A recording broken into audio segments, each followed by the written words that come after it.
আমরা এলাকাবাসীর সঙ্গে একটু কথা বলতে চাই, আপনার কাছে একটু জানতে চাই এই ঘটনা কখনকার, কতটুকু কি জানেন আপনাদের তো এই এলাকারই, কি কারণে এটি ঘটেছে মানে এটা আমরা বলতে পারো, আমরা তো নিজে আসলাম দেখতে এর জন্য কি শুনলাম 4 জন মারা গেছে, তো আমরা দূরে দিয়ে আসলাম এই জায়গা দেখা করতে। না আমি এলাকার না, 10 নম্বরে জুটপট্টি। একটু জানতে চাই আপনাদের সাথেই তারা থাকতো কিনা? জানি না, আমরা 10 নম্বর থেকে আইছি। সবাই এখানে না, আমি 10 নম্বর দিক থেকে আসছি।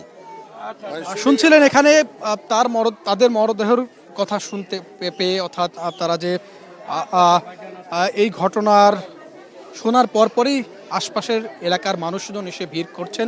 আমরা কয়েকজনের সঙ্গে কথা বলবো, একটু কথা বলতে চাই আসলে এই ঘটনাটি কখন ঘটেছে। আপনি বাসায় ছিলাম, আমরা অসুস্থ তো, চিল্লাচিল্লি শব্দ পেয়ে আমরা বাইরে এসেছি। আপনাদের প্রতিবেশী তো নাকি? জি কতদিন আগে দেখা হয়েছিল তার সঙ্গে?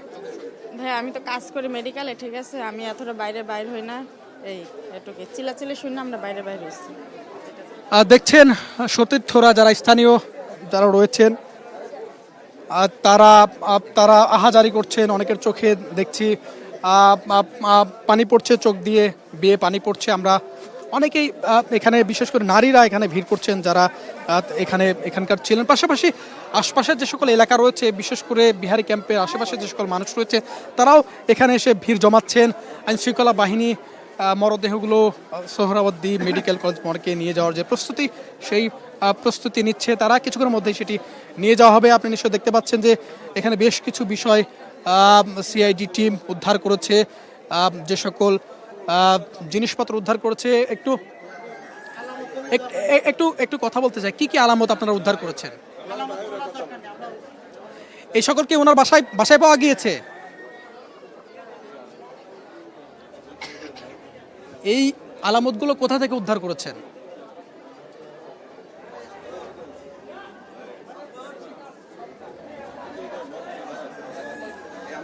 আমরা দেখছি ওনারা বলছেন যে যে 4 জন মারা গিয়েছে, অর্থাৎ স্ত্রী সন্তান সহ আর 4 জনের মৃতদেহ পাওয়া গিয়েছে এই মিরপুরের ওয়াবদা বিহারি ক্যাম্পে।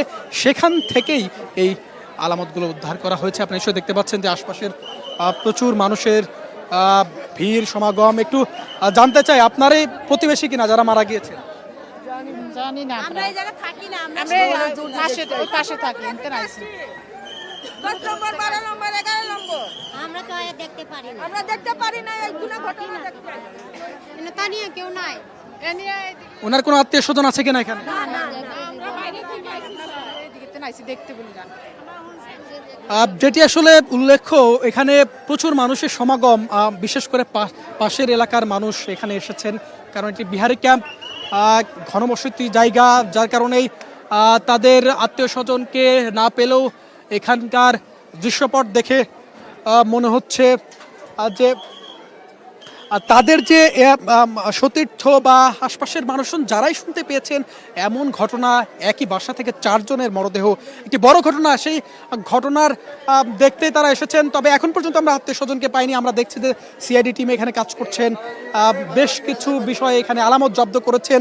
পাশেই, ঠিক একেবারে পাশেই, ঠিক আমার পেছনেই এখানে অসংখ্য মানুষ এখানে ভিড় জমাচ্ছেন, কেউ আহাজারি করছেন, পরিচিত না তারপরও অনেক মানুষকে, বিশেষ করে নারীদেরকে আহাজারি করতে আমরা এখানে দেখছি, শুনতে পাচ্ছি।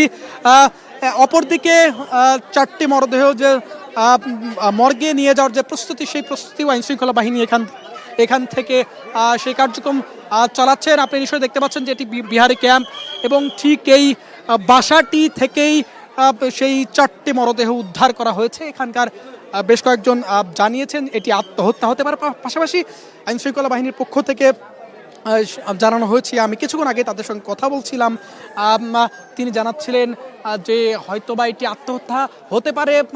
আত্মহত্যা কিনা সেটি একেবারে নিশ্চিত নয়, তবে তারা ধারণা করছেন এটি আত্মহত্যা হতে পারে। ঠিক এই বাসাটি থেকেই 4 জনের মরদেহ উদ্ধার করা হয়েছে। আমরা এখানকার একেবারেই তার যে সতীর্থ স্থানীয়, তার সঙ্গে কথা বলতে চাই।